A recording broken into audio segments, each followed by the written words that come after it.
Bila kita menyaksikan laga uji coba antara tim nasional Indonesia yang berhadapan dengan tim nasional Afghanistan di Antalya, Turki, setidaknya ada beberapa catatan yang bisa kita ambil dari laga uji coba tersebut. Tim nasional Indonesia pada akhirnya harus mengakui keunggulan tim nasional Afghanistan dengan skor akhir 0-1. Kekalahan tersebut dirasa sangat wajar sebab permainan timnas Indonesia sepertinya masih jauh dari yang diharapkan. Walaupun di awal pertandingan tim nasional Indonesia sempat mendominasi pertandingan dan berhasil mendapatkan beberapa peluang untuk mencetak gol ke gawang Afghanistan. Tetapi itu adalah bagian dari strategi yang dimainkan oleh pelatih Afghanistan. Di menit-menit awal mereka menerapkan taktik menunggu sambil membaca strategi permainan yang akan dikembangkan oleh tim Indonesia. Jika menyaksikan pertandingan uji coba tersebut maka nampak sekali kelemahan-kelemahan di timnas Indonesia. Yang pertama terlihat bahwasanya para pemain Indonesia masih belum mampu menerapkan strategi dan taktik yang diinginkan oleh pelatih Sintayong. Kegagalan menerapkan strategi pelatih ini disebabkan tingginya tekanan yang dilakukan oleh pemain-pemain Afghanistan yang sepertinya menerapkan man-to-man marking, yang tidak lagi menunggu dengan membiarkan pemain-pemain Indonesia bergerak leluasa menguasai bola. Karenanya tidak jarang bahkan sering pemain-pemain Indonesia akhirnya kehilangan bola atau melakukan kesalahan-kesalahan mengoper bola ke rekan-rekan lainnya. Harus diakui hal ini terjadi karena pemain-pemain Indonesia kalah dari sisi postur tubuh.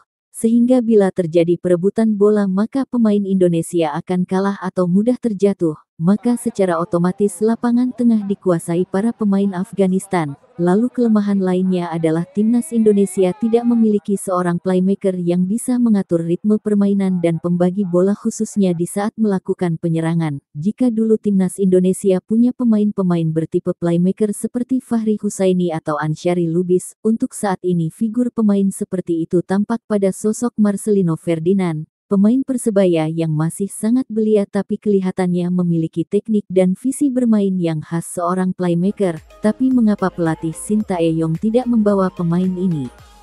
Semua terpulang kepada Sintayong sendiri. Dikuasainya lapangan tengah oleh pemain-pemain Afghanistan secara otomatis membuat arus bola dari lini per lini yang dikembangkan pemain-pemain Indonesia menjadi terputus. Pemain-pemain Indonesia hanya bisa melakukan permainan 1-2 sentuhan hanya di depan area pertahanan. Mau tidak mau bola harus diumpankan melambung menuju area pertahanan Afghanistan baik di tengah, kanan atau kiri. Kondisi ini mudah dipatahkan pemain-pemain Afghanistan yang memang lebih unggul dari segi postur, yang juga tampak jelas. Aksi Pratama Arhan yang sering melakukan lemparan bola jauh menuju ke pertahanan Afghanistan, tentu yang dijadikan target adalah Elkan Bagot yang memang memiliki postur tubuh tinggi tetapi usaha ini juga tidak menuai hasil. Semua itu menampakkan bahwa pemain-pemain Indonesia sangat kesulitan menembus pertahanan Afghanistan melalui sentuhan 1-2 pemain-pemain gelandang dan penyerang Indonesia. Di lini pertahanan, kehadiran Elkan Bagot bagi timnas Indonesia di laga ini sungguh merupakan satu berkah. Tuah seorang Elkan Bagot tampak sekali memberikan keamanan pertahanan Indonesia. Beberapa kali Elkan melakukan intercept yang sangat krusial yang mampu menghindari gawang Indonesia dari kebobolan. Setidaknya hal itu nampak di 2/3 jalannya pertandingan. Begitu Elkan ditarik keluar oleh pelatih Sintayong. Karena kondisi Elkan yang tidak memungkinkan untuk dipaksakan bermain. Tidak lama gawang Indonesia pun kebobolan. Itu terjadi karena ada unsur kurang koordinasinya pemain-pemain bertahan Indonesia.